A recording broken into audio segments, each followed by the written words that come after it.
संकल्प करती है कि उन्हें लोकसभा की सदस्यता से निष्कासित कर दिया जाए। जो सदस्य इस प्रस्ताव के पक्ष में हाँ कहें। सांसद श्रीमती महुआ मित्रा का आचरण अनैतिक और संसद सदस्य के रूप में अशोभनीय है। In essence, you are finding me guilty of breaching a code of ethics that does not exist.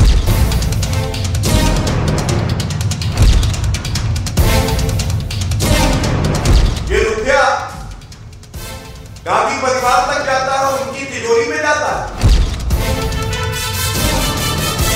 People of this country should think that the power of this BJP is only winning elections and mainly in the heartland states of Hindi and what we generally call as the माफी मांगो माफी मांगो माफी मांगो माफी मांगो। कभी बोलते हैं उत्तर भारत दक्षिण भारत में बांट देते हैं देश को, कभी अलग अलग जाति में बांट देते हैं। What do you want? उनको माफी मांगना चाहिए। ये सब रावण के खानदान के लोग हैं, आसुरी शक्तियां हैं। गौ माता भारत सनातन की पहचान है, मजाक करना बंद करो। सरकार का बयान देना भारत की संस्कृति, परंपरा और भारतीय एकता और अखंडता के खिलाफ।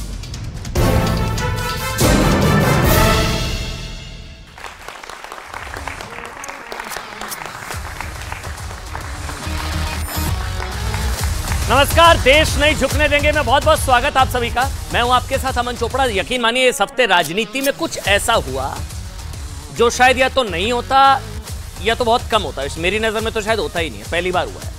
मतलब सत्ता पक्ष ने विपक्ष को जीत का फॉर्मूला दे दिया। प्रधानमंत्री ने राहुल गांधी को बताया कि कांग्रेस कैसे जीतेगी और उसे जीत के लिए क्या करना चाहिए। आप हैरान हो रहे होंगे, 3 राज्यों में हार के बाद विपक्ष को प्रधानमंत्री ने जीत का मंत्र दे दिया। प्रधानमंत्री ने बताया कि हार का गुस्सा निकालने की बजाय 9 साल की प्रवृत्ति छोड़कर सकारात्मकता के साथ आगे बढ़े। मोदी ने कहा कि विपक्ष के पास अभी भी मौका है। अगर वो सकारात्मकता के साथ आगे बढ़ेंगे तो हो सकता है लोगों का दृष्टिकोण विपक्ष को लेकर बदले। लेकिन शायद विपक्ष ने भी मोदी को जिताने की शायद ठान रखी है। मतलब ना हार से सबक, ना मोदी की नसीहत का कोई फायदा। जाति वाला कार्ड, फिर एंटी हिंदू कार्ड, फिर तुष्टीकरण वाला कार्ड, फिर मुफ्त वाला कार्ड, रेवड़ी वाला कार्ड, सब फेल हो गया। अब विपक्ष ने बंटवारा वाला कार्ड चलाया। मतलब डिवाइड एंड रूल विपक्ष का नया टूल। आपको लग रहा होगा शायद इस बात को साबित करने के लिए हमारे पास तथ्य नहीं होंगे।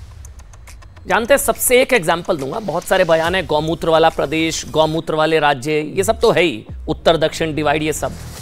सबसे ताजा और बड़ा उदाहरण तेलंगाना के नए मुख्यमंत्री रेवंत रेड्डी, जिन्होंने मुख्यमंत्री बनने से पहले बिहार के लोगों के खिलाफ आपत्तिजनक टिप्पणी की, बिहार के डीएनए पर सवाल उठाया, बिहार के लोगों को तेलंगाना से कमतर बताया। लेकिन कांग्रेस ने उन्हें बड़ा इनाम देते हुए मुख्यमंत्री बना दिया। उनके शपथ में सोनिया गांधी, राहुल गांधी, प्रियंका वाड्रा, हर कोई पहुंचा। वैसे विपक्ष के नेता नहीं गए, यह भी ध्यान रखने वाली बात है, क्योंकि नीतीश कुमार किस मुंह से जाते?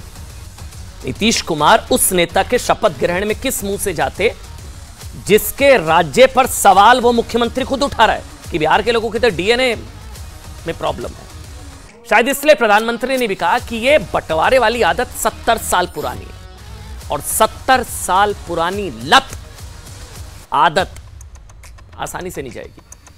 सवाल यह भी कि उत्तर दक्षिण में बंटवारे वाली राजनीति क्या राहुल गांधी और सोनिया गांधी के इशारे पर हो रही है? क्या इसलिए मतलब वोट दिया तो ठीक, वरना वोटर को राक्षस बताने के बाद उत्तर के राज्यों को गाली देकर मोदी से नफरत उत्तर के खिलाफ खुन्नस में तब्दील होती जा रही है। आज हम इसी पर डिबेट करेंगे। यही चर्चा का विषय रहेगा कि मोदी की नसीहत मानकर विपक्ष फितरत बदलेगा या मोदी की 2024 में हैट्रिक की गारंटी पूरी करने के लिए अभी से पूरा विपक्ष जी जान से लग जाएगा। बहुत बहुत धन्यवाद भाई, आप सब ने समय निकाला। आप सभी अपने लिए एक बार तालियां बजा लीजिए। नजर आ रहे हैं आपको शहजाद पूनावाला, भारतीय जनता पार्टी के राष्ट्रीय प्रवक्ता, तालियां बजती रहे भाई। तहसीन पूनावाला कांग्रेस पार्टी के बहुत बड़े समर्थक हैं। तहसीन आपका स्वागत, शहजाद भाई आपका स्वागत, राजकुमार भाटी समाजवादी पार्टी के राष्ट्रीय प्रवक्ता हैं भाटी साहब, बहुत बहुत धन्यवाद, आपने समय निकाला। शहजाद, मेरा सीधा सा सवाल है, मैं प्रेस कॉन्फ्रेंस अभी रविशंकर प्रसाद की भी मैंने सुनी, आप लोगों को कहना है ये पूरी स्क्रिप्ट जो लिख रहा है ना बंटवारे वाली, ये सोनिया गांधी या कांग्रेस लिख रही है, आप ये किस आधार पर कह रहे हैं कि ये पूरी ये जो बंटवारे वाली स्क्रिप्ट है, उत्तर दक्षिण में बांटने वाली, ये डिवाइड एंड रूल, विपक्ष का नया टूल, ये स्क्रिप्ट सोनिया गांधी लिख रही है या कांग्रेस है इसके पीछे, कैसे साबित करिए? शहजाद पूनावाला। देखिए, सबसे पहले इन्होंने दी हिंदू और सनातन को गाली, फिर उसके बाद जाति वाला कार्ड जो गया खाली, और उसके बाद हमने देखा कि उत्तर और दक्षिण की सियासत बांटने वाली, और अब जो है डीएनए में भी बांटा है इन्होंने तेलंगाना और बिहारी।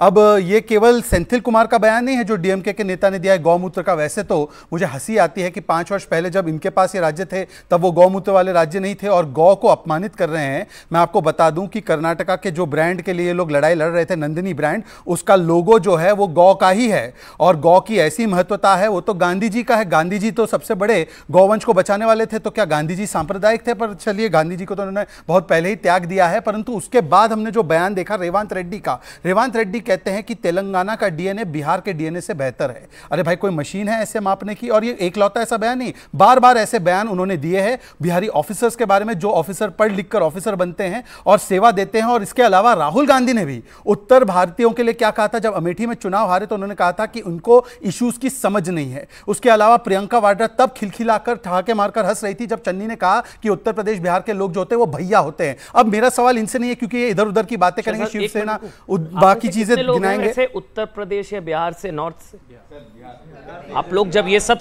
बिहार उत्तर प्रदेश बुरा लगता है, जब आऊंगा आपके पास, तो अमन जी केवल 10 सेकंड और लूंगा। देखिए, मुझे तहसीन से कोई उम्मीद नहीं है, ये वॉट अबाउटरी करेंगे, ये 60 साल पहले कल चले जाएंगे कि इसने ये बयान दिया, उसने ये बयान दिया। आज मैं राजकुमार भाटी जी से पूछना चाहता हूं, क्योंकि ओबीसी की राजनीति ये करते हैं, उत्तर भारतीयों की राजनीति ये एक प्रकार से करते हैं, तो इनसे मैं पूछना चाहता हूं, कुर्मी जाति या कुर्मी का डीएनए क्या कमतर होता है? क्या उत्तर प्रदेश बिहार से आने वाले लोगों का डीएनए कम होता है? अगर नहीं होता है तो बताइए कि अब कब आप रिश्ता तोड़ेंगे? रेवांत रेड्डी को, अच्छा सबसे बड़ी बात तो ये ओबीसी कर रहे थे, रेवांत रेड्डी को मुख्यमंत्री बना दिया, वहां पर जो उनके दलित समुदाय से आने वाले व्यक्ति है भाटी जी, उनको क्यों नहीं बनाया मुख्यमंत्री? वो सवाल का जवाब नहीं देंगे। आज मेरा सवाल सिर्फ इनसे है कि देखिए, सवाल सिर्फ इतना है मेरा कि डिवाइड एंड रूल विपक्ष का सबसे बड़ा टूल, पर यह बनेगी इनकी सबसे बड़ी भूल, क्योंकि आदि शंकराचार्य दक्षिण से निकले थे तो एक सूत्र में भारत को बांधने का काम किया, और केदारनाथ में उनकी मूर्ति को स्थापित करने का काम मोदी जी ने किया। सेंगोल जो साउथ का, तमिलनाडु का एक परिचायक है उनकी संस्कृति का, आज पार्लियामेंट में उसको स्थापित करने का काम प्रधानमंत्री मोदी ने किया। और आखिरी बात मैं बता दूं, कैसा रिश्ता है हमारा तमिल काशी संगमम के बारे में सुना होगा। जब हमारे 15वीं शताब्दी में एक पांडवा राजा थे, उन्होंने ये कल्पना की कि मुझे यहां पर दक्षिण में शिव जी का मंदिर स्थापित करना है, तो काशी से उन्होंने लिंगम लाया, और वो लिंगम लाया तो स्थापित हुआ शिव काशी और तिन काशी में। तो तिन काशी और काशी का क्या अद्भुत अनोखा रिश्ता है, ये इनके बंटवारे की राजनीति से खत्म नहीं होगा। ये जो एंटी सनातन फिल्म रिलीज हो रही है, इसकी डायरेक्टर सोनिया गांधी या कांग्रेस है, ये बताइए। ये तो साबित किया ही नहीं आपने 4 मिनट बोला। हाँ, मुझे 1 मिनट और दे सकते हूं क्योंकि मुझे आगे बढ़ना है। ये जो एंटी सनातन फिल्म जो रिलीज हो रही है ना, उत्तर के खिलाफ, ये जो भी चल रहा है, इसकी डायरेक्टर कांग्रेस है। हाँ, स्क्रिप्ट सोनिया जी की है, कैसे? ये तो मैं आपको बताता हूं कि 1 मिनट बस। हाँ, सोनिया गांधी की सरकार ने कहा था कि राम जी का कोई अस्तित्व नहीं है, ऐसा हलफनामा उन्होंने दिया था। राम सेतु को तोड़ने की साजिश की गई थी, उस समय पर मंत्री थे टीआर बालू। और कल जब टीआर बालू को भाजपा के लोग कह रहे थे डीएमके के नेता के बयान के लिए, जो उन्होंने गौमूत्र राज्य बोला है, जो उन्होंने पहले भी शिव जी और पार्वती जी के लिए बोला है, उसके लिए माफी मांगो, तो पीछे से सोनिया गांधी की आवाज आती है, Why should we apologize? You apologize। इस प्रकार का बयान आता है, मतलब कि ये वही लोग हैं जिन्होंने राम के अस्तित्व को नकारा, जिन्होंने राम जी के मंदिर को रोकने का काम किया, जिन्होंने हिंदू गंदा शब्द है इनके नेता कर्नाटका में बोल गए, जिन्होंने कहा कृष्ण जी ने अर्जुन को जिहाद सिखाने का काम किया है। और सोनिया जी का कल टीआर बालू के डिफेंस में आना, यह सबूत है कि संरक्षण दिया जा रहा है सनातन को गाली देने वालों को कांग्रेस की तरफ से। मतलब डीएम के बदनाम हुई कांग्रेस तेरे लिए, आप पे पीछे पता ही नहीं था, लोगों को लग रहा था सेंथिल, स्टालिन, ये लोग, इन लोगों को हिंदुत्व या प्रॉब्लम है उत्तर भारत से, उत्तर से, इन लोगों से, ये सारे बच्चे उत्तर भारत से ही हैं, इन बच्चों से प्रॉब्लम हो सकती है डीएमके को। आप लोगों का दिमाग था ये, मतलब जो आरोप लगा रहे हैं शहजाद। तहसीन पूनावाला, ये इनकी सबसे बड़ी होगी भूल, अगर इनको लगेगा आप सब यहाँ पर है फूल, क्योंकि आप कोई नहीं है, आप लोग यहाँ पर सारे इंटेलिजेंट लोग हैं, सब आते हैं उत्तर प्रदेश और बिहार की पावन धरती से। सारी बातें की। इनको कुछ भी सवाल पूछिए, आप पे दूसरों पे आरोप लगाएंगे, अपनी बात नहीं रखेंगे। मैं खुले कहता हूं कि जो हुआ गलत हुआ। इन तरह के शब्दों का लोकतंत्र में बिल्कुल कोई स्थान नहीं। आपको कोई अधिकार नहीं किसी को कुछ कहने का, चाहे वो नॉर्थ से आए, साउथ से आए, ईस्ट से आए, वेस्ट से आए। भारत एक है, एक देश हमेशा रहेगा। इस भारत के लिए बलिदान गांधी परिवार ने दिया और अन्य लोगों ने दिया है। लेकिन सवाल यह है कि कम से कम इन नेताओं ने माफी मांगी। चलो आप कह दो फॉर्मेलिटी के लिए मांगी, आप मान लो कि सीरियस नहीं थे, कोई बात नहीं, माफी मांगी। माननीय प्रधानमंत्री जी ने 2015 में जब वे बिहार में कैंपेन कर रहे थे, उन्होंने नीतीश कुमार जी के डीएनए को क्वेश्चन किया। नीतीश कुमार जी ने उस पर ऑफेंसिव हुए, प्रधानमंत्री जी को उन्होंने पत्र लिखा, नीतीश जी के डीएनए को के लिए उन्होंने उसको क्वेश्चन किया। जो चीज़ रेवंत रेड्डी ने किया, माननीय प्रधानमंत्री ने किया। मैं हिम्मत है कहने को रेवंत रेड्डी गलत थे, नो डाउट अबाउट इट। है हिम्मत इनको कहने में प्रधानमंत्री जी गलत है, नहीं कहेंगे, बहाना देंगे। माननीय प्रधानमंत्री ने केरला की तुलना पहले वाले पे पूछ लूं प्लीज। नीतीश पर सवाल, बिहार पर सवाल कैसे?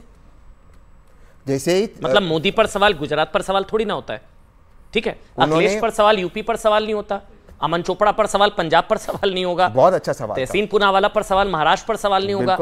अगर नीतीश जी के डीएनए पर सवाल उठाया तो पूरे बिहार पर सवाल, ये कैसे हो गया? क्योंकि उन्होंने नीतीश कहा कि नीतीश जी की फितरत है, इनके डीएनए में गड़बड़ है कि ये दल बदलते। अब सुनिए, अगर डीएनए अगर हम थोड़ी डीएनए बिहार का डीएनए, अगर हम सबका डीएनए एक है और नीतीश जी का डीएनए बिल्कुल बिहार का डीएनए है, बिल्कुल अगर साइंटिफिकली देखा जाए तो है। और वही बात रेवंत रेड्डी ने कहा और वो गलत था। और यही बात अगर हम प्रधानमंत्री जी की बात करें, अगर हम डीएनए पर आए और प्रधानमंत्री जी की बात को डिफेंड करें, देखिए अमन जी, एक मिनट आप पूरा करिए, अब आप ही बोलेंगे, मैं चुप हो जाऊंगा। ऐसे अगर मोदी को पापी बोला तो पूरे गुजरात को पापी बोला था? ऐसे तो मोदी जी ने कहा था कि गुजरात, मैं पूछ रहा हूं, मोदी को पनौती बोला, पूरे गुजरात को पनौती बोला, और पूछ रहा हूं मैं कह रहा हूं गलत है। तो ऐसे नीतीश के डीएनए पे सवाल, बिहार पर सवाल कैसे? तहसीन भाई बोलिए। अब आप, मैं बोलता हूं, यही माननीय प्रधानमंत्री ने, मैं केरला के पहले आऊं, माननीय प्रधानमंत्री ने अपने किताब में लिखी है, ये बातों को आप नोट कीजिए, आप सब यंगस्टर्स है, आप सब प्रोग्रेसिव है, कि मैनुअल स्कैवेंजिंग एक स्पिरिचुअल एक्सपीरियंस है। अब अमन जी कहेंगे या भाजपा के प्रवक्ता कहेंगे, नहीं, ये उस समाज का अपमान नहीं है, स्पिरिचुअल एक्सपीरियंस है। ये माननीय प्रधानमंत्री ने अपनी किताब में लिखी, माफी मांगी उसके लिए, मांगी इसके लिए माफी। भाजपा का सबसे पहला गठबंधन, 10 सेकंड और लूंगा, किसके साथ कंप्लीट करिए आप। भाजपा का सबसे पहला गठबंधन शिवसेना के साथ था। उस मैं पूना से आता हूं, ये भी पूना से आते। उस जमाने में शिवसेना उत्तर प्रदेश और बिहार से जो नौजवान आते थे उनको पीटती थी, मारती थी, भाजपा उनका साथ देते थे। एक बयान दिखा दीजिए, एक भाजपा के लोगों ने शिवसेना से कहा कि गलत है। गठबंधन कब तोड़ा? जब शिवसेना सत्ता में गई। सत्ता जब तक चाहिए थी भाजपा ने गठबंधन नहीं तोड़ा। मैं आज भी कह रहा हूं आप लोगों से, जो कहा गलत कहा, लेकिन इनको बोलने का कोई अधिकार नहीं। मैं अपनी बात समाप्त करता हूं। हिंदू विरोधी कहते हैं सारी चीजें को।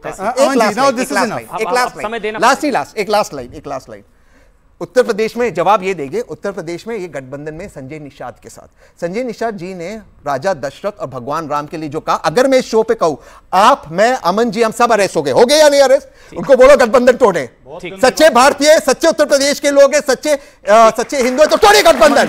मैं माफी मांगता हूं। अब अमन जी हो गया, अब बीच में नहीं बोलेंगे, अब बीच में नहीं बोलेंगे। आप उनके बीच में एक शब्द नहीं बोले। मैं ये उम्मीद करूंगा तहसीन अब आप बिल्कुल शांत रहेंगे। शहजाद, क्योंकि मुझे भाटी जी के पास उन्होंने बात की, शहजाद पूनावाला, जो उन्होंने बात की कि जो भारतीय दक्षिण भारत से आते हैं उनके विषय में लुंगी उठाओ पुंगी बजाओ की जो बातें की गई थी, वो 1965 से 1970 में महाराष्ट्र में की गई थी। उस समय पर भारतीय जनता पार्टी तो जन्मी भी नहीं थी। भारतीय जनता पार्टी का जन्म 1980 में हुआ था। पर वो परिवार जिसने ये नारा दिया था दक्षिण भारतीयों के खिलाफ, वो ठाकरे परिवार आज इनकी गोद में बैठा है। पूछे इनसे कि आदित्य ठाकरे के साथ क्यों उन्होंने गठबंधन बनाया है। दूसरी बात, जो माननीय प्रधानमंत्री के बयान को इन्होंने ट्विस्ट करके बताया है, 2015 में दिया गया था ना। अगर वो बिहार का अपमान था तो नीतीश जी 2017 में हमारे साथ क्यों आ गए वापस? मतलब बिहार का अपमान उनको स्वीकार्य था सत्ता के लिए। मैं आज आपने पूछना चाहता हूं, ये मैं आपको बयान सुना रहा हूं रेवंत रेड्डी का। इन्होंने क्या कहा कि हमने तो अपॉलोजाइज किया। रेवंत रेड्डी का किसी ने अपॉलॉजी देखा है क्या? रेवंत रेड्डी ने अपॉलोजाइज किया है क्या बिहारियों के लिए? एक नहीं, अनेकों बार कहा है। और रेवंत रेड्डी का मैं आपको बिहार का जो उन्होंने कहा है वो स्टेटमेंट सुनाता हूं। अगर इनमें ताकत, इनमें गट्स है तो पीएम का वो स्टेटमेंट सुनाए और आप तय कर लो कि किसने किसका इंसल्ट किया था। अब मैं आपको सुना रहा हूं। Bihar and Uttar Pradesh, they are Kurmis, they have migrated to Vizianagaram, Andhra, from there to here, they have worked with Nizam, that is how they came to Telangana, they are Kurmis in Bihar. Bihar DNA से तेलंगाना डीएनए बेहतर है। बिहार डीएनए से तेलंगाना डीएनए बेहतर है, मतलब कांग्रेस की विकृत सोच देखिए, जिसको प्रकृति ने एक बनाया। ह्यूमन डीएनए, मानवता का डीएनए एक ही है। चिंपैंजी का भी डीएनए 98% हमारी तरह है, परंतु मानवता को जिसने एक बनाया है वो कांग्रेस बंटवारा रखने की उसकी क्षमता है। मैं आज पूछना चाहता हूं कि बिहारी डीएनए से बेहतर है तेलंगाना डीएनए, इसके लिए सोनिया गांधी, राहुल गांधी या रेवंत रेड्डी ने कब माफी मांगी? डेट टाइम बता दे, उसके बाद बात करें, क्योंकि ये राजनीतिक विश्लेषक के रूप में आकर एक बात करते हैं, वहां पर उनको पदोन्नति मिलती है। बताइए कब माफी मांगी? माफी मांगी सेंथिल ने, ना अभी तक सनातन के सफाई पर माफी मांगी स्टालिन ने, ना अब तो सीएम का इनको तो इनाम मिल गया। बहरहाल इनाम मिल जाता है जब इस तरह से एंटी सनातन बातें की जाती हैं, तो इनाम तो शायद मिल ही जाता है। नहीं भाटी जी, आप मतलब ये जो लड़ाई है उत्तर भारत बंटवारा कार्ड, ये इस पर समाजवादी पार्टी कहां खड़ी है? राजकुमार भाटी। समाजवादी पार्टी पूरे भारत को एक मानती है, भारत के हर नागरिक से प्रेम करती है, हर नागरिक का सम्मान करती है, हर जाति का सम्मान करती है, हर धर्म का सम्मान करती है। समाजवादी पार्टी का स्पष्ट मानना है कि किसी को भी किसी के जाति, धर्म या डीएनए पे प्रश्न उठाने का या उसका मखौल उड़ाने का अधिकार नहीं है। लेकिन दोनों पूनावाला बंधुओं की चर्चा में अब तक हम ये समझे हैं कि गलत बातें दोनों तरफ से कही जाती हैं। हम दूसरे पक्ष के लोग भी कहते हैं, विपक्ष के लोग भी कहते हैं। आपने जो अमन जी शुरुआत की कि नई बात हुई है, नई बात हुई है, नई बात भारत में अब ये हुई है कि पहले मीडिया सरकार की आलोचना के लिए होता था, अब मीडिया सरकार के बचाव में होता है। अब मीडिया विपक्ष पर सवाल उठाता है। पहला तो परिवर्तन इस देश में ये हुआ है। दूसरा परिवर्तन ये हुआ कि हिंदू धर्म में, वैसे और धर्मों में भी, लेकिन हिंदू धर्म में खास तौर से प्रश्नों का और शास्त्रार्थ का स्वागत किया जाता था। आप सवाल पूछिए, ऋषि जवाब देते थे, महात्मा जवाब देते थे, धर्मगुरु जवाब देते थे। यह धर्म तब तक बहुत सुंदर धर्म था, आज भी सुंदर है, लेकिन इसमें इस तरह की बातें नहीं थी जब तक इस धर्म की व्याख्या धर्मगुरु, महर्षि और विद्वान और विचारक लोग करते थे। लेकिन जब से इस धर्म की व्याख्या बीजेपी के कार्यकर्ता और टीवी के एंकर करने लगे, तब से सवाल उठने लगे ज्यादा। अब आप सवाल सुनते ही नहीं कोई। तीसरी बात मैं ये कहना चाहता हूं, एक परिवर्तन ये हुआ कि सरकार की जो विफलताएं हैं उनको भी सफलताएं कह के पेश किया जाता है। सरकार की जो कमियां हैं, सरकार जो आंकड़े हैं, हंगर इंडेक्स में हम लगातार गिर रहे हैं, हम काला धन हमारा लगातार बढ़ रहा है स्विस बैंकों में, देश के ऊपर कर्जा लगातार बढ़ रहा है। जिस दिन मोदी जी ने प्रधानमंत्री पद की शपथ ली थी, भारत के ऊपर 55 लाख करोड़ का कर्जा था, विदेशी कर्जा, आज 200 लाख करोड़ पे पहुंच चुका है। रुपए की कीमत लगातार घट रही है, पेट्रोल डीजल लगातार महंगे हो रहे हैं, बेरोजगारी लगातार बढ़ रही है। लेकिन कहते क्या, व्याख्या किस तरह करते हैं? अभी हंगर इंडेक्स आया, एक केंद्रीय मंत्री स्मृति ईरानी जी संसद के अंदर इतनी गलत बयानी कर रही हैं। हंगर इंडेक्स जो बनता है वो सरकारी आंकड़ों से बनता है, जो सरकार के अपने आंकड़े होते हैं। मंत्री जी कह रही हैं कि वो तो फोन करके 3000 लोगों से पूछते हैं, मेरे बाबू ने खाना खाया, भाटी जी, और नहीं खाया तो हंगर इंडेक्स में गिर गए। भाटी जी, मैंने आपको मतलब इतनी गलत बयानी, और किसी मीडिया ने सवाल नहीं उठाया। मैं 15 सेकंड में केवल ये बता दूं आपको, फिर मैं एक सवाल लूंगा। सरकारी आंकड़ों में हमारे बच्चों का वजन कितना है जो पैदा हो रहे हैं, हमारे मृत्यु दर क्या है, कितनी आयु तक लोग जी रहे हैं, लंबाई क्या है, उसकी जो है क्या पोषण मिल रहा है, जो हम खा रहे हैं उनमें पोषक तत्व कितने हैं, इससे हंगर इंडेक्स तय होता है। इससे नहीं होता कि आज खाना नहीं खाया तो भूखों में नाम लिख दिया। तो इस तरह की गुमराह करने वाली बातें चल रही है। अब मैं भाटी जी इन्हें समझने की जरूरत है। अमन जी एक सवाल जवाब दे दूं इसका, तुरंत जवाब। अच्छा चलिए आप बोलिए।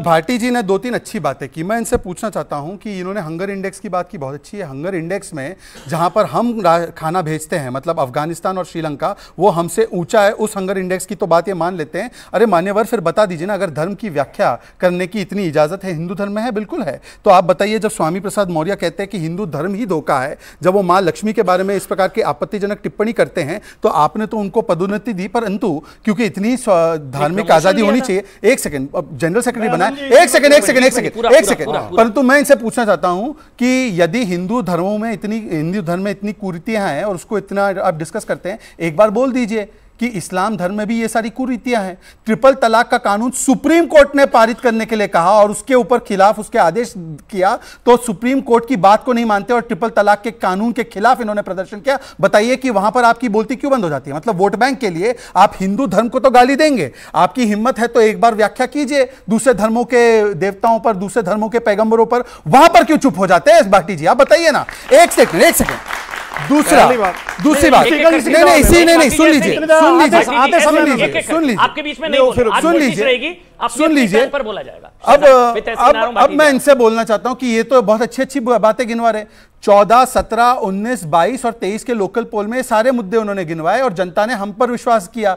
समाजवादी पार्टी को तो मौका नहीं दिया, तो जनता क्या इन विषयों को समझती नहीं है? और आपके नेता क्या विषय उठाते हैं? इनके शफीकुर रहमान बर्क बोलते हैं कोरोना इसलिए हुआ क्योंकि शरिया के कानून में बदलाव किया गया। इनके अखिलेश यादव कहते हैं कि ये वैक्सीन जो है वो बीजेपी की वैक्सीन है। बताइए, आपने ये मुद्दे अखिलेश यादव के मुंह से कभी सुने हैं? कभी अखिलेश यादव, शफीकुर रहमान बर्क, एसटी हसन साहब ने कभी भी ये गिनवाया हो कि चलिए आज चर्चा करते हैं बेरोजगारी पर इसलिए नहीं कर सकते क्योंकि ये छोड़कर गए थे तो 18% बेरोजगारी थी, आज उत्तर प्रदेश में 2% बेरोजगारी है। ये चर्चा इसलिए नहीं कर सकते क्योंकि जब ये उत्तर प्रदेश छोड़ के गए थे तो माफियाओं का, डॉन का वहां पर एक प्रकार से किस प्रकार से आतंक था। आज माफिया और डॉन इतने आतंकित है कि वो क्या तख्ती उठा के बोलते कि हमें जेल में डाल दीजिए, हमें बाहर नहीं रहना। ये बदलाव उत्तर प्रदेश में हुआ, इसको मानिए। अब तो यूपी से बुलडोजर राजस्थान भी जा रहा है शायद, लेकिन भाटी जी एक सवाल मैं ले रहा हूं क्योंकि आपने एंकरों की भूमिका पर भी सवाल उठाया, मीडिया, मैं उसमें नहीं आप तो क्योंकि मैं सफाई नहीं देना चाह रहा, मैं सफाई नहीं देना चाह रहा, भाटी जी मैं सफाई देना नहीं चाह रहा, मैं इसलिए उस पर आ रहा हूं। क्या होता है भाटी जी, जब सवाल ना पूछे जाए या मीठे मीठे सवाल पूछे जाए तब तक मीडिया बहुत पसंद आता है। स्वामी प्रसाद मौर्य का भाटी जी प्रमोशन हुआ था रामचरितमानस को नफरती ग्रंथ बताने के बाद। जहां तक मैं आपको जानता हूं व्यक्तिगत रूप से आप बहुत सम्मान करते हैं हिंदू ग्रंथों का, कई बार आपसे बात हुई है, लेकिन आपकी पार्टी के नेता स्वामी प्रसाद मौर्य का प्रमोशन हुआ, उनको पदोन्नति दी गई रामचरितमानस को नफरती ग्रंथ बताने के बाद। यह क्या सोच अलग है उससे जो सनातन की एचआईवी से तुलना करते हैं? राजकुमार भाटी, पहले मैं उनका जवाब दूंगा जो शहजाद भाई ने सवाल उठाए, क्योंकि फिर वो रह जाएंगे और लोगों को लगेगा कि यही सच बोल रहे हैं, हम पे जवाब नहीं है। पहली बात तो मैं पूछना चाहता हूं, आप में से कोई बच्चा उसका पढ़ाई कर रहा है पत्रकारिता की, कम्युनिकेशन की कोई पढ़ाई कर रहा है? नहीं। पत्रकारिता में पढ़ाया जाता है पत्रकार की भूमिका विपक्ष के नेता जैसी होती है, संपादक विपक्ष का नेता होता है, उसका पहला कर्तव्य है, पहली ड्यूटी है सरकार से प्रश्न पूछना। मैं प्रश्न पूछने पर कतई ऐतराज नहीं कर रहा, मैं कह रहा हूं ये कहां पढ़ाया जाता है? ये Samajwadi party school of journalism है क्या सर? ये कहीं नहीं पढ़ाया जाता सर। सुनिए, मैं आपको बता देता हूं पत्रकार का काम, अगर बाहर बारिश हो रही है पत्रकार कहेगा, पत्रकार ये थोड़ी ना कहेगा कि बाहर मौसम बहुत अच्छा है, खिड़की खोल के देखेगा बारिश हो रही है, बताएगा ना सर, सच बताना पड़ेगा सर, ऐसा नहीं है। अमन जी, हाँ ठीक है, बोल लीजिए आप, मैं इसलिए बीच में नहीं बोलना चाह रहा, लेकिन आपने क्योंकि कहा ऐसा पढ़ाया जा रहा है, जिम्मेदारी के साथ कहना चाहता हूं, क्योंकि ये पत्रकारिता क्लास नहीं है, वरना मैं कोर्ट नाम लेके भी कोर्ट करता, मुझे अभी नाम ठीक से याद नहीं आ रहा, ले लिखा हुआ है जो एक विद्वान ने लिखा है, पत्रकारिता सदैव सत्र में रहने वाली एक संसद की तरह होती है और संपादक विपक्ष का नेता होता है। ये एक बहुत बड़े विद्वान ने पत्रकारिता के बारे में कहा। अच्छा, मैंने जो पढ़ा मैं एक बात बता दूं, एक आप सबके लिए। अच्छा, मेरी नजर में भाटी जी, और मैं भी एक बार बता देता हूं, मेरी नजर में पत्रकार की भूमिका उस एम्पायर की तरह होती है जो अगर आउट होगा ना तो आउट देगा, गेंदबाज की मदद हो रही है होए, लेकिन वो सच के साथ खड़ा होगा। अगर उसको आउट होता दिख रहा है तो वो मुंह बंद करके नहीं खड़ा रहेगा सर, सच का साथ देना पड़ेगा। मेरी नजर में पत्रकार की भूमिका वो एम्पायर पत्रकारिता पे कर रहे हैं, मैं पत्रकारिता पे थोड़ा सा और टॉपिक पे आ जाते हैं। और मेरा निवेदन है कि कम से कम ये छोटी छोटी बातें एडिट ना की जाए। पत्रकारिता के दो रूप होते हैं, एक समाचार, एक विचार। समाचार के लिए आपकी बात सही है, समाचार में तटस्थता होनी चाहिए, निष्पक्षता होनी चाहिए, जैसा है वैसा ही बताना चाहिए, लेकिन विचार तो आप विचार में तो पक्ष रखोगे। एक वाक्य तो पत्रकार का पहला कर्तव्य होता है सरकार की गलत नीतियों की आलोचना करना। पत्रकार जनता का प्रतिनिधि होता है, ना कि सरकार का प्रतिनिधि। तो सर जनता सरकार की भी है ना भाटी जी, सरकार के पास सैकड़ों, आप क्यों हैं यहाँ पर? सरकार के पास सैकड़ों करोड़ का बजट होता है, जरूरी है, आपका पक्ष भी जरूरी है। सरकार के पास सैकड़ों, पत्रकारिता पे डिबेट नहीं करेंगे। आखिरी बात बोल के इसे खत्म कर रहा हूं, आप नहीं शुरू करें। सरकार के पास सैकड़ों करोड़ का बजट होता है अपने कामों का प्रचार करने का। अगर पत्रकार भी वही काम करेगा तो फिर उसे बजट की क्या जरूरत है? चलिए सर, मैं फिर इसका भी जवाब दूंगा, लंबी हो जाएगी। टॉपिक पे आ जाते हैं, चलिए जल्दी से। नहीं, लेकिन मैंने आपके जवाब कहां दिया? मैंने आप दीजिए, पर इस पे एक वाक्य इन्होंने कहा कि संपादक जो होता है वो विपक्ष के नेता की तरह होता है और समाचार, विद्वानों ने कहा, विद्वान कह गए यार, ये तरीका भाटी जी, मैंने संपादक न्यूज रूम से बैठकर अमन जी कृपया जाते हैं जल्दी से, प्लीज प्लीज। इन्होंने कहा कि एक विद्वान कह गए कि समाज जो संपादक होते हैं वो विपक्ष के नेता की तरह होते हैं और समाचार और विचार ये दो अंश होते हैं। तो मुझे बताइए कि जब कुछ संपादक मंत्री कौन बनेगा ये तय कर रहे थे तो ये समाचार था, ये विचार था, ये आचार और दुराचार था। बताइए वो बुर्खा लगाकर जो पत्रकारिता करते थे और मंत्री कौन होगा आपकी सरकार में वो तय करते थे। आपको याद है ना वो टेलीफोन कॉल्स, राडिया टेप्स याद है कि नहीं याद है? वो कौन सी पत्रकारिता थी और वो कौन से संपादक थे? तहसीन के पास मुझे जाना, एक बार बताइए। चलिए आप भाटी जी। अच्छा ऐसा नहीं, और उनमें से एक अमर सिंह का भी ऑडियो है, अमर सिंह जी का, स्वर्गीय अमर सिंह जी का भी ऑडियो है उसी राडिया टेप्स ऑडियो में। पत्रकारिता पर क्या विचार हो गया। राजकुमार भाटी, स्वामी प्रसाद मौर्य का प्रमोशन रामचरितमानस के नफरती ग्रंथ है अकॉर्डिंग टू राजकुमार भाटी जी। जो शहजाद भाई ने सवाल उठाए थे, मैं उनकी रोशनी में ये कहना चाहता हूं कि स्वामी दयानंद को आप हिंदू मानते हैं या नहीं मानते? सर स्वामी प्रसाद मौर्य आपको सुनाई नहीं दे रहा? मैं वहीं आ रहा हूं, आइए ना सर, मैं वहीं आ रहा हूं, कड़ी वहीं से जुड़ेगी। अच्छा जोड़िए जोड़िए जोड़िए। स्वामी दयानंद को आप हिंदू मानते हैं नहीं मानते? आप बताइए। मानते हैं? आप स्वामी दयानंद सरस्वती की तुलना स्वामी प्रसाद मौर्य से कर रहे हैं, यही मेरे लिए शर्मनाक बात है। स्वामी दयानंद की तुलना स्वामी प्रसाद मौर्य से कर रहे हैं। वो स्वामी प्रसाद मौर्य जो जिसने कहा एक हल्की बात तो बतानी मत बजाओ, बहुत हल्की बात कही है, हल्की बात तो बतानी मत बजाओ।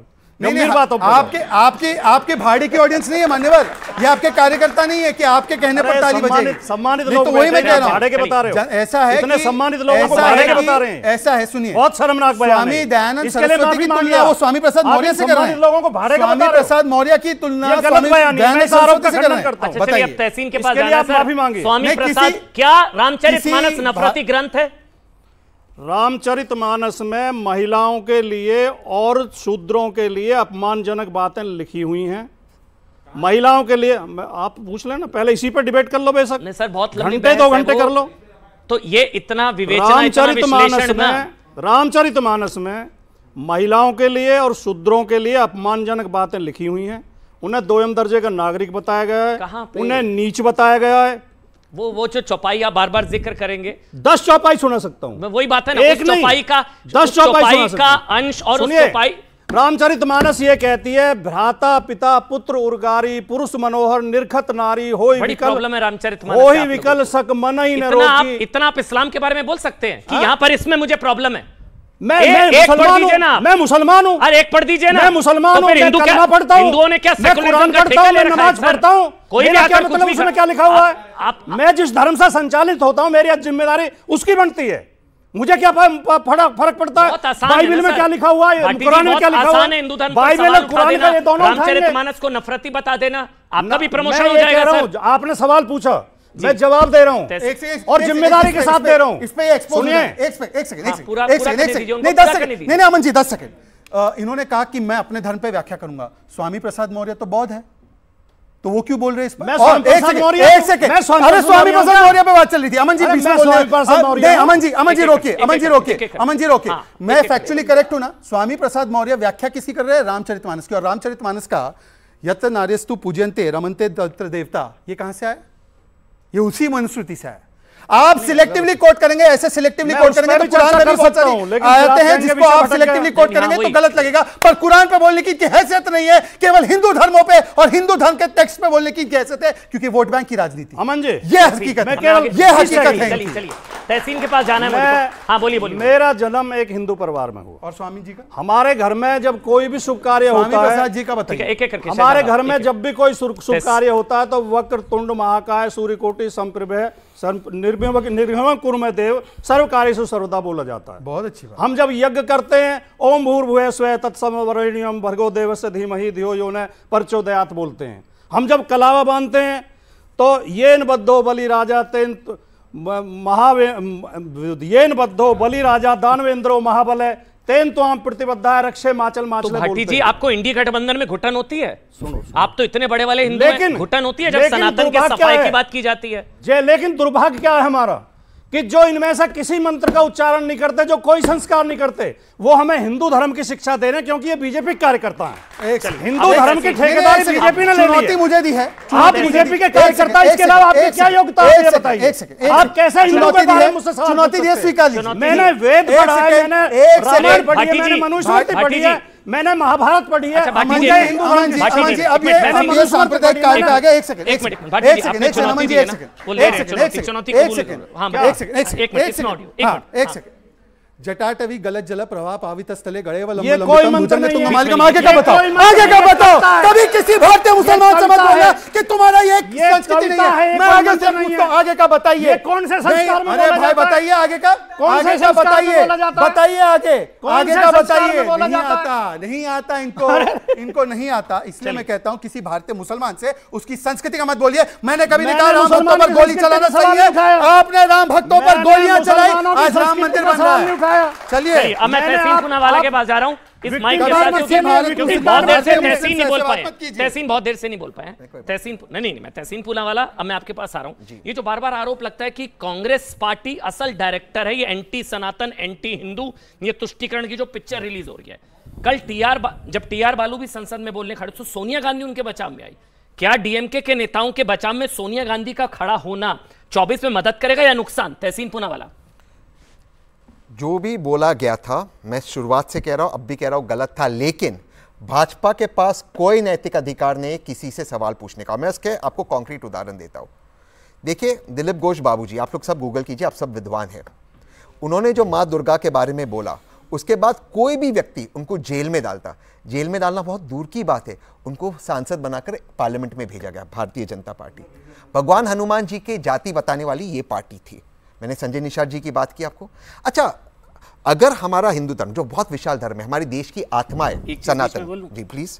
अगर मैं आज आपको बोलूं आपकी टी शर्ट थोड़ी गंदी है तो आप ये कहेंगे तेरी भी ज्यादा गंदी है, या आप ये बताएंगे मेरी क्यों गंदी है? मैं ये नहीं कहूंगा, है ना? तो आप अपनी बात करिए ना। कहेंगे आप सड़क पे और लड़ाई करो, चाहे वो ओवीसी हो चाहे वो भाजपा के नेता, इनसे बचो। ऐसा कोई सगा नहीं जिसको भाजपा ने ठगा नहीं। गरीबी हटाओ के नारे देते रहे, परंतु कभी गरीबी हटी नहीं। केवल दामाद की गरीबी हटाई और केवल अपने परिवार की गरीबी हटाई। और मैं पूछूंगा राहुल गांधी पर क्या एक्शन हुआ?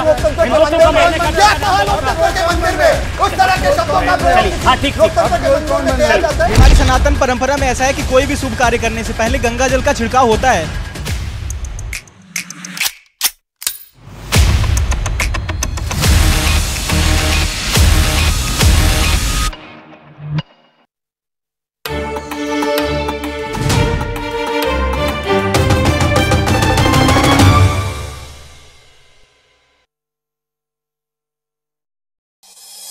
चर्चा के दौरान बीजेपी सांसद हिना गावित ने कहा, एथिक्स कमेटी ने महुआ मोइत्रा का पक्ष सुना, महुआ मोइत्रा ने सदन की गरिमा को तोड़ा। टीएमसी सांसद सुदीप बंदोपाध्याय ने महुआ मोइत्रा का बचाव किया। एथिक्स कमेटी की रिपोर्ट पर महुआ मोइत्रा को बोलने का मौका दिए जाने की मांग की। सदन में चर्चा के दौरान तृणमूल सांसद कल्याण बनर्जी ने आरोप लगाया कि सदन में पेश होने से पहले ही एथिक्स कमेटी की रिपोर्ट मीडिया में लीक हुई।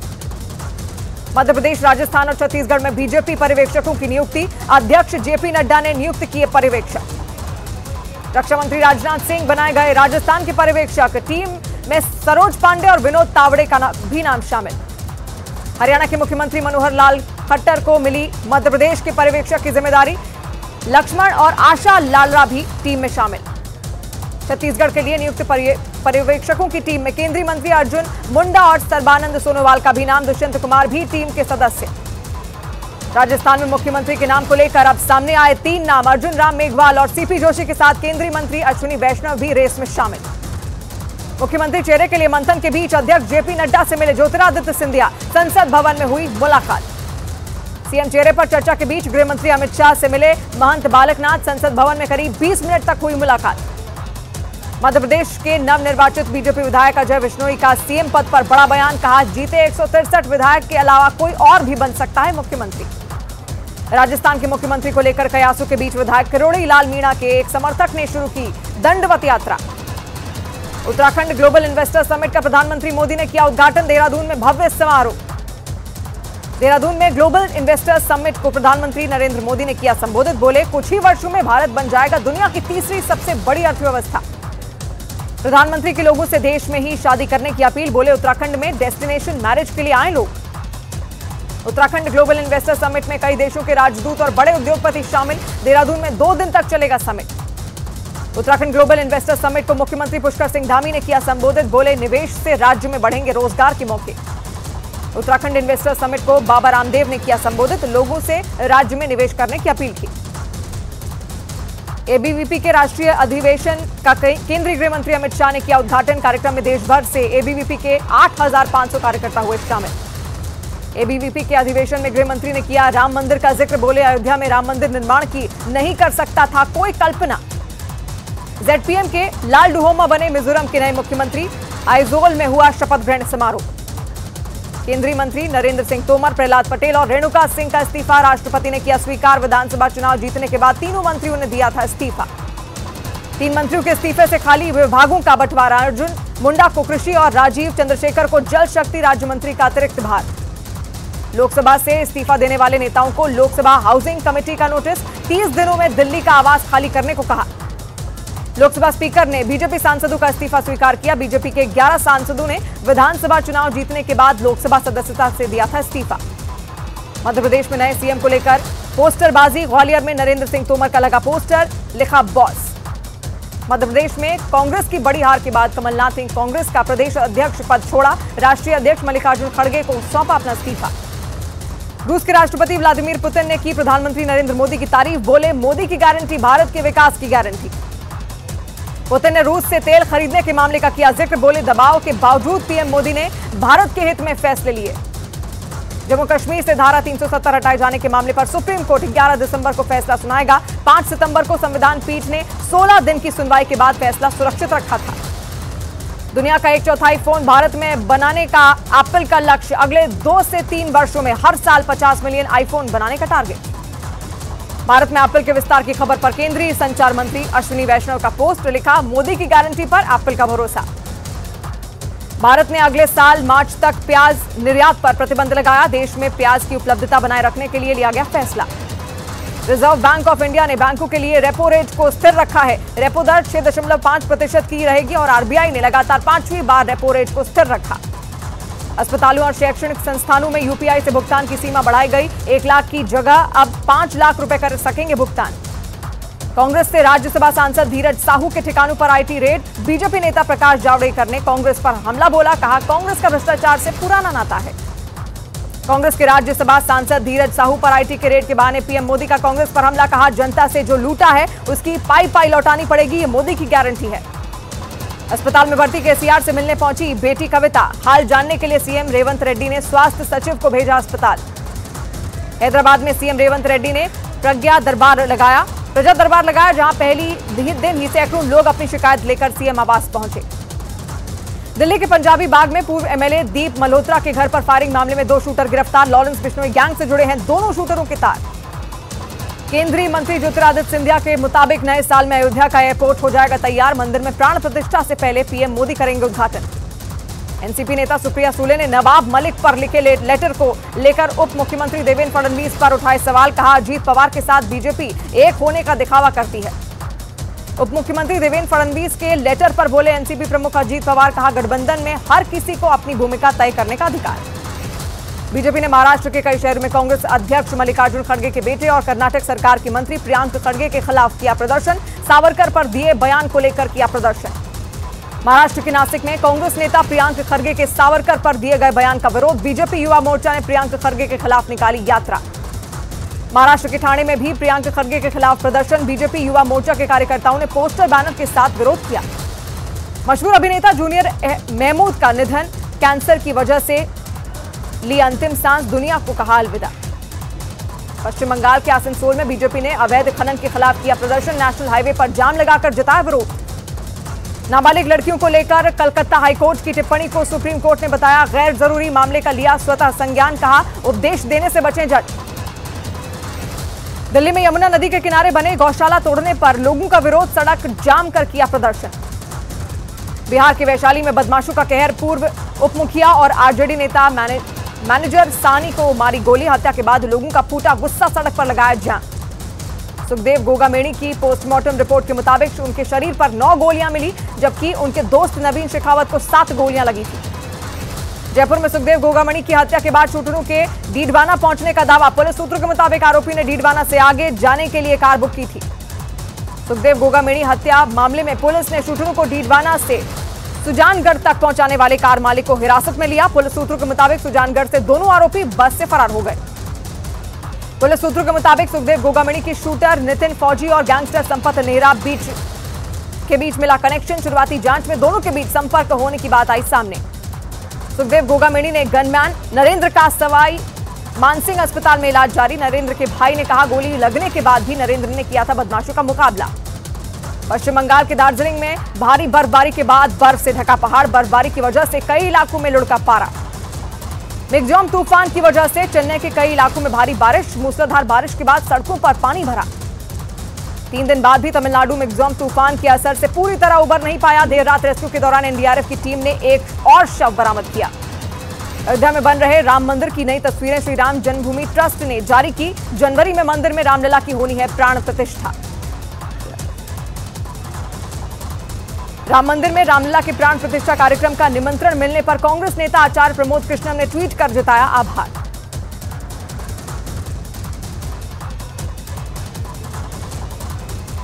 झारखंड के सिमडेगा में विकसित भारत संकल्प यात्रा निकाली गई, जिसके तहत 2202 आयुष्मान भारत कार्ड जारी किए गए और 6776 लोगों को सुरक्षा बीमा योजना से जोड़ा गया। जम्मू कश्मीर के राजौरी में विकसित भारत संकल्प यात्रा ढूंढी नौसेरा ब्लॉक में पहुंची। कार्यक्रम के दौरान लोगों को सरकार की योजनाओं की जानकारी दी गई। जम्मू कश्मीर के उधमपुर जिले की घोरड़ी पंचायत पहुंची विकसित भारत संकल्प यात्रा। कार्यक्रम के दौरान लोगों को सरकार की योजनाओं के बारे में बताया गया। पश्चिम बंगाल के मुर्शिदाबाद मेडिकल कॉलेज में 24 घंटे में 9 नवजात की मौत। मेडिकल कॉलेज ने जांच के लिए मेडिकल बोर्ड का गठन किया। जम्मू कश्मीर पुलिस के शहीद इंस्पेक्टर मसरूर को सुपुर्द खाक करने से पहले लोगों ने दी श्रद्धांजलि। आतंकी हमले में घायल इंस्पेक्टर का दिल्ली एम्स में हुआ था निधन। यूपी के सीतापुर में सरकारी जमीन पर अवैध कब्जे के खिलाफ चलाया गया अभियान। बुलडोजर से तोड़े गए जमीन पर बने अवैध निर्माण। उत्तर प्रदेश के बाराबंकी में तांत्रिक के भेष में पहुंचे 2 लड़कों पर लगा रेप का आरोप। दोनों आरोपियों की गांव वालों ने जमकर की पिटाई।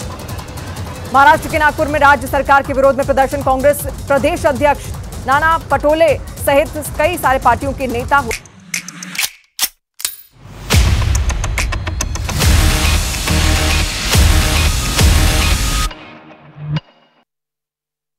तहसीन भाई, आपके नेता ऐसा क्यों बयान वो देते हैं, इसलिए आप देते हैं? मैं बिल्कुल बीजेपी से सीखते हैं आप? बिल्कुल नहीं, बीजेपी से कुछ नहीं सीखना है।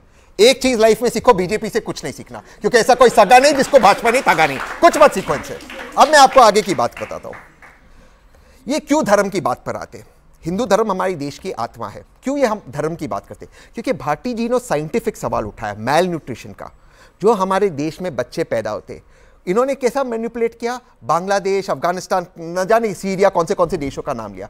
सवाल वो नहीं था। सवाल है हमारे बच्चों में मैल न्यूट्रिशन स्किडिंग की दिक्कत है, हमारे प्रोटीन डेफिशिएंसी है, हमारी जो एवरेज हाइट है, अमित जी मुझे रोकना मत, जो एवरेज हाइट है हमारी बढ़ नहीं रही है दुनिया के मुकाबले। वो रिपोर्ट के बारे में इनको बात नहीं करना है। तो ये क्या करेंगे? ये लोग इसको डाइवर्ट करेंगे धर्म के ऊपर। मैं एक लास्ट चीज पूछता हूं, अगर हमारा धर्म, हमारा कल्चर, चाहे वो ओवैसी साहब की तरफ से हो या चाहे वो भाजपा के नेताओं की तरफ से हो, अगर कोई भी धर्म इतने ही खतरे में था, ओवैसी साहब के बच्चे या भाजपा के नेताओं के बच्चे क्यों सड़क पे नहीं आते? क्यों तलवार नहीं उठाते? इनके बच्चे जाएंगे फॉरेन यूनिवर्सिटी, अंग्रेजी में पढ़ाई करेंगे और गरीबों को कहेंगे आप सड़क पे आओ लड़ाई करो, चाहे वो ओवैसी हो चाहे वो भाजपा के नेता। इनसे बचो, ऐसा कोई सगा नहीं जिसको भाजपा ने ठगा नहीं। लेकिन वोटर तो आपको ठग रहा है। एक सेकंड अमन जी प्लीज, अगर मैल न्यूट्रिशन का सवाल है, इतना महत्वपूर्ण सवाल है, तो इनके नेता हिंदू धर्म, सनातन और बिहारी डीएनए को गाली देने के बदले मैल न्यूट्रिशन पे बात करते हैं ना रेवंत रेड्डी। और बाय द वे, ये यूनाइटेड नेशंस की रिपोर्ट है कि पिछले 9 वर्षों में मैल न्यूट्रिशन पर तो भारत ने बहुत इंप्रूवमेंट की है। 70 वर्ष में आपने स्थिति ऐसी क्यों पैदा कर दी जिसकी वजह से हमारे बच्चे इस प्रकार से कुपोषण का शिकार थे? पहले इसका जवाब दीजिए कि गरीबी हटाओ के नारे देते रहे, परंतु कभी गरीबी हटी नहीं, केवल दामाद की गरीबी हटाई और केवल अपने परिवार की गरीबी हटाई। और एक बात मुझे बताइए कि रेवांत, देखिए तहसीन पुनावाला कांग्रेस से नहीं है, रेवांत रेड्डी का बयान ये कह रहे हैं निंदनीय है, खंडनीय है, बीजेपी से कुछ मत सीखो, हमसे सीखो भी मत। आप सीखेंगे तो फिर राम जी का आपको सम्मान करना पड़ेगा। आप तो राम जी का अपमान करने वाले लोग। सुन लीजिए, हाँ एक सेकंड, नरेश अग्रवाल की बात की ना, एक सेकंड, नरेश अग्रवाल की बात की बहुत इंटरेस्टिंग है। 2017 में उन्होंने बयान दिया, समाजवादी पार्टी में थे, 2018 में उन्होंने छोड़ी, इन्होंने निकाला नहीं, तो बताइए क्यों नहीं निकाला? अब सुन लीजिए, मैं केवल एक ही चीज कहता हूं कि कांग्रेस पार्टी अधिकृत रूप से कब कहेगी कि वो शर्मिंदगी महसूस करती है रेवंत रेड्डी के बयान पर जो बिहार के खिलाफ था, और आरजेडी एसपी का ऑफिशियल स्टैंड क्या है वो शहजाद आप दिल से बताइए, आप चाहते हैं कि कांग्रेस पार्टी आलोचना करे? क्योंकि अगर वो ऐसा बयान नहीं देगी तो आप लोगों की 29 तक की गारंटी कैसे होगी? आप तो चाहते हैं ना वो ये सब करे। बहरहाल मैं अब आपके सबके पास आ रहा हूं। कितने लोग हैं भाई यूपी बिहार से, कितने लोग हैं? आप लोगों सबने बयान सुने, बुरा लगा तो क्यों लगा, मतलब कोई बोलेगा? हाँ सर, मैं ये पूछना चाहता हूँ कि आपने, सर आपसे मैं पूछना चाहता हूँ सर कि आपने बोला कि भाजपा जो है वो हिंदू को आगे सपोर्ट करती है और हिंदू की बात करती है, क्यों करती है, क्या राइट से? आपने बोला कि हिंदू की बात क्यों करती है, आपने बोला कि हिंदू की बात क्यों करती है? मैं ये पूछना चाहता हूं सर एक मिनट बात सुनिए सर। आप बोले कि हिंदू को क्यों सपोर्ट करती है, हिंदू की बातें क्यों करती है? मेरा सवाल ये है कि आपको क्या अधिकार है और आपको क्या अधिकार है कि आप हिंदू धर्म के बारे में कुछ गलत बोले? चलिए अब एक मिनट बैठ जाइए, आप में से एक मिनट मैं आ रहा हूं, एक मिनट मेरा आपसे कहां से हैं? मैं मध्य प्रदेश से हूं, अभिषेक सुमन, हिंदी वाद विवाद समिति का सदस्य हूं, दिल्ली विश्वविद्यालय। मेरा आपसे सवाल है कि क्या इन नफरती नेताओं के साथ आप भारत को दोबारा 2024 में जीत के अपने प्रधानमंत्री को पनौती कहने वाले राहुल गांधी को प्रधानमंत्री बना पाएंगे? और आपसे मेरा प्रश्न है, जब स्वामीनाथन मौर्य रामचरितमानस में सवाल पूछा, स्वामी प्रसाद मौर्य जब रामचरितमानस पे सवाल उठा सकते हैं तो क्यों समाजवादी का एक मुसलमान नेता कुरान पे सवाल नहीं उठा सकता? क्यों हलाल पे प्रश्न नहीं होता? क्यों मस्जिद में महिलाओं को बढ़ते थे उस पर प्रश्न नहीं होता? मेरा आपसे प्रश्न ये है। चलिए और कोई? हाँ बताइए, खड़ी होइए, बताइए। मेरा प्रश्न है कांग्रेस के प्रवक्ता साहब से कि जैसा कि राहुल गांधी जी ने, प्रवक्ता नहीं है, समर्थक है, ठीक है, तो मेरा सवाल समर्थक साहब से कि राहुल गांधी जी जब भारत जोड़ो यात्रा कर रहे थे तो वो बार बार इस बात का चर्चा कर रहे थे कि नफरत के बाजार में हम मोहब्बत की दुकान खोल रहे हैं। लेकिन वर्तमान समय में हम देखें जो इंडिया अलायंस है, जितने भी गठबंधन दल है, वो कोई धर्म के नाम पर बांटने का प्रयास कर रहा है, चाहे स्वामी प्रसाद मौर्य साहब हो, चाहे रेवंत रेड्डी साहब हो, चाहे वो उदयनिधि जी हो, स्टालिन साहब हो, या फिर जाति के आधार पर बांटने का प्रयास करे। अब उत्तर और दक्षिण पे बांटने का प्रयास किया जा रहा है। तो इससे यह स्पष्ट होता है कि कहने के जो आप कह रहे थे कि नफरत के बाजार में हम मोहब्बत की दुकान खोल रहे हैं, लेकिन दिखाई तो ये देता है कि आप मोहब्बत के बाजार में अब नफरत की दुकान खोल रहे हैं। इस पर आप क्या कह रहे हैं? तहसीन कोनावाला, मतलब कहने को भारत जोड़ो, असल में भारत तोड़ो। 2-3 सवाल पूछे गए, मैं उनको मिलाकर एक ही जवाब देता हूँ। मैं आपसे बिल्कुल इत्तेफाक रखता हूँ। हाँ बोलिए। क्यों मैं आपसे बिल्कुल इत्तेफाक रखता हूँ। क्यों हर चीज़ रिलीजन पे आती है? क्योंकि इनको इकॉनमी, देश, जॉब्स, वेब 3.0, फ्यूचर जॉब्स के बारे में बात नहीं करना। इसके लिए अब मैं आता हूं आपके सवाल के ऊपर। नहीं, मैं एक बोल रहा हूं, मैं आपके सवाल और आपके सवाल पे आता हूं। मैंने कभी नहीं कहा कि भाजपा जी, प्रियंक खड़गे भी इन्हीं की पार्टी से, बिल्कुल गलत बोला प्रियंक खड़गे ने। सुनिए ना, राहुल गांधी भी इन्हीं की पार्टी से। आप बोलिए। अच्छा, हर्षवर्धन त्रिपाठी मेरे साथ आइए, हर्षवर्धन त्रिपाठी जी मेरे साथ भाई, जोरदार तालियों के साथ स्वागत करें। हाँ बताइए। मैं देखिए, अब आप इस शो में फर्क देखिए। मैं इंडिया का प्रवक्ता हूं, इंडिया का समर्थक हूं, ठीक है? मेरे में वो हिम्मत है कहने को इंडिया, तो फिर बीजेपी नहीं है, बीजेपी पार्टी लगाइए ना, फिर बीजेपी पार्टी यात्रा में चलोगे, फिर आप बीजे यात्रा में चलते रहो, बीजे यात्रा करो, फिर आप और बीजे यात्रा में क्या क्या करते बता दो। आप बीजेपी को बीजेपी बोलते तो इंडिया को मैं इंडिया, और मैं भारत की बात कर रहा हूं, मैं इंडिया भारत का समर्थक हूं, ठीक है, देश का। अब मैं आपसे पूछता हूं, देखिए, अगर कोई व्यक्ति ने गलत कहा है, चाहे वो खड़गे जी भी हो जो कांग्रेस के अध्यक्ष है, मेरे में हिम्मत है कहने को वो गलत है, गलत को गलत कहने। सर आप पार्टी में नहीं हो, एक मिनट ट्रोल कर बोलिए। नहीं कोई ट्रोल, आपको मैं रिस्पेक्ट दे रहा हूं, आपके सवाल का उत्तर ट्रोल करना जरूरी है। Thank you sir. मेरे में हिम्मत है गलत को गलत कहने में। ये आजादी मुझे कांग्रेस पार्टी के नेता भी देते हैं। आप टीवी पे जाते हो, आप जो गलत है गलत कहते हो, और ये मेरे में हिम्मत है। इनमें हिम्मत नहीं है। चल ये कर, मैं आपको फैक्चुअल कहता हूं और आज से मैं अपनी बात समाप्त करता हूं। जो हिंदू मुसलमान में जो उत्तर और दक्षिण में बांटने की बात होती, माननीय प्रधानमंत्री जी ने कहा कि केरला सोमालिया से पीछे है मेल न्यूट्रिशन के, बच्चों के इन्फेंट मोर्टेलिटी में। माननीय प्रधानमंत्री ने कहा, ना केवल ये गलत बयान था, स्टेटिस्टिकली भी ये गलत बयान था। जब केरला के लोगों ने उस पर ऑब्जेक्शन दिया, क्योंकि ऑब्वियसली गलत कहा माननीय प्रधानमंत्री ने, आज तक इन्होंने माफी नहीं मांगी। मैं दोबारा से कह रहा हूं, लास्ट लाइन सर, माननीय प्रधानमंत्री जी ने अपनी किताब में लिखा है, मैनुअल स्कैवेंजिंग एक स्पिरिचुअल एक्सपीरियंस है। आप इसके लिए माफी मांगे। मैं तो कहता हूं खड़गे जी को माफी मांगना चाहिए, हर एक व्यक्ति को मांग, लेकिन फर्क इतना है कि जब कांग्रेस या विपक्ष के लोग कुछ गलत करते हैं, उसमें इतनी तो है कि वो माफी मांगेंगे। ये लोग वो भी नहीं करते, उसको डिफेंड करेंगे। आप देखिए कैसे स्टेटमेंट को डिफेंड करते हैं, ये देखना, ये हिपोक्रेसी है। मेरा सवाल, क्योंकि तहसीन बार बार माफी का जिक्र कर रहे हैं, माफी तो आ गई इस बार।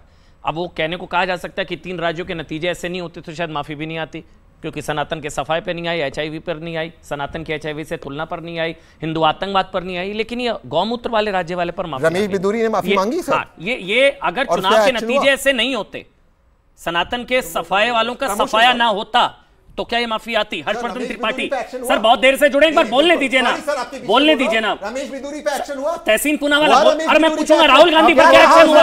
हिंदुत्व को मारने का लोकतंत्र के मंदिर में उस तरह के शब्दों का प्रयोग, हाँ ठीक लोकतंत्र के मंदिर में किया जाता है। ये ट्रोल कौन है? एक मिनट, अब ट्रोल कौन है? अब एक मिनट, तहसीन भाई एक मिनट बोल, तहसीन डबल स्टैंडर्ड्स की ये एक मिनट, हाँ प्लीज हर्षवर्धन त्रिपाठी। देखिए अमन जी, मुझे बड़ा आश्चर्य हो रहा है, इस देश में सबसे पुरानी और सबसे लंबे समय तक सत्ता में रहने वाली पार्टी, उसने दक्षिण का मैदान छोड़ दिया जो लोग सनातन को गालियां दे रहे थे। और मैं ये ऐतिहासिक संदर्भों के साथ आपको बता रहा हूँ। इंदिरा गांधी के समय तक दक्षिण भारत में कांग्रेस एक मजबूत पार्टी हुआ करती थी। कांग्रेस पार्टी का एक राष्ट्रीय पार्टी का चरित्र था। दुर्भाग्य से आज राष्ट्रीय पार्टी का चरित्र कांग्रेस पार्टी का दिख नहीं रहा है। चुनाव आयोग के मानक पर कई पार्टियों का होगा, वरना आप सोचिए गाय, गंगा, गौमूत्र, सनातन, इस पर कोई ऐसी हल्की टिप्पणी करके निकल सकता है क्या? लेकिन मुझे लगता है कि कुछ बेसिक प्रॉब्लम्स हैं। मुश्किल कहाँ है? जब इस देश में 2%, 2.5%, 3% की तरक्की हो और उसको हिंदू ग्रोथ रेट कह दिया जाए। कैसे हो सकता है? कैसे संभव है कि आपको हर उस चीज में भारत, भारतीय संस्कृति, भारत की विरासत उसके साथ जोड़ना है? इस बार और जब मांग ली ना, नहीं, कहां माफी मांगी? मैं वही कहने जा रहा हूं। अगर माफी मांगी होती तो वो माफी उदयनिधि स्टालिन की तरफ से आई होती। गौमूत्र, गाय, गंगा, ये सनातन और हिंदू धर्म के मूल में है, और वो सनातन को अगर मलेरिया, डेंगू, एड्स बीमारी बता रहे हैं और सदन में कह रहे हैं कि अब हम दूसरा कोई शब्द इस्तेमाल करेंगे। आप उनकी भाषा समझिए सेंथिल कुमार की, वो कह रहे हैं कि अब हम ठीक है, आगे से हम इसके लिए कुछ और शब्द निकालेंगे। यानी इस देश में जो सबसे ज्यादा पूजा के लिए, सबसे ज्यादा आस्था के लिए है, उनके लिए कुछ और वो निकालेंगे जिससे वो अपमानित महसूस करें। हम गौमूत्र राज्य वाले क्या होता है? इससे क्या होता है? हर्षवर्धन, मुझे एक जानना है, भट्टी जी एक मिनट आपके पास आना है मेरे को। इससे शहजाद भाई आ रहा हूं, मैं आपके पास आ रहा हूं। इससे होता क्या है? मतलब हिंदू धर्म को गाली देने से, सनातन पर सवाल उठाने से क्या एक वर्ग खुश हो जाता है, ताली बजाता है? यहाँ गाली वहां ताली, क्या वोट मिल जाता है? क्योंकि अब पता नहीं वोट तो कहां, तीनों राज्यों में हिंदी पट्टी में सफाया हो गया इन लोगों का, तो वोट तो नहीं मिल नहीं रहा। मेरे को लग रहा है सबक लिया जाएगा, माफी इसलिए मांगी गई है। मुझे लगता है कि ये जो वोटों का बंटवारा है, इसमें कहीं भारतीय जनता पार्टी है नहीं, इसमें शहजाद जी का कुछ लेना देना है नहीं। इनको तो कुछ वोट मिलेगा नहीं। वोट जिसको मिलना था वो ले गए, तेलंगाना में ले गए कि नहीं ले गए, अब कौन किसका वोट बंटना है? कर्नाटक में भी उन्हीं का बटा। तो अब सवाल ये है कि क्या ये जो विपक्षी गठजोड़ है वो इस वाली वोटों की लड़ाई के लिए कोई भी बात बोल देगा, कुछ भी कह देगा? और अगर कुछ भी कह देगा, मैं फिर से कह रहा हूं मन, समय बदल गया। अब गाय, गंगा और सनातन पर टिप्पणी करके इस देश में राजनीति नहीं की जा सकती है, ये वक्त आ गया है। मतलब तुष्टीकरण की रेस, कौन बड़ा anti Hindu face, India alliance में इसकी रेस से लगी हुई है। ठीक है, शहजाद पूनावाला फिर बाकी टिप्पणी, क्योंकि मुझे जाना है। देखिए और अभी इंटरप्ट मत करना। तहसीन पूनावाला ने बोला, झूठ बोला कि प्रधानमंत्री ने केरला की तुलना सोमालिया से की। आंकड़ों को बताना कि कहीं का आंकड़ा कहीं से कम है, अगर ये तुलना है तो 2013 में केरल के उस समय के मुख्यमंत्री या जो आगे भी रहे थे, वीएस अच्युतानंदन ने ये बात बोली थी।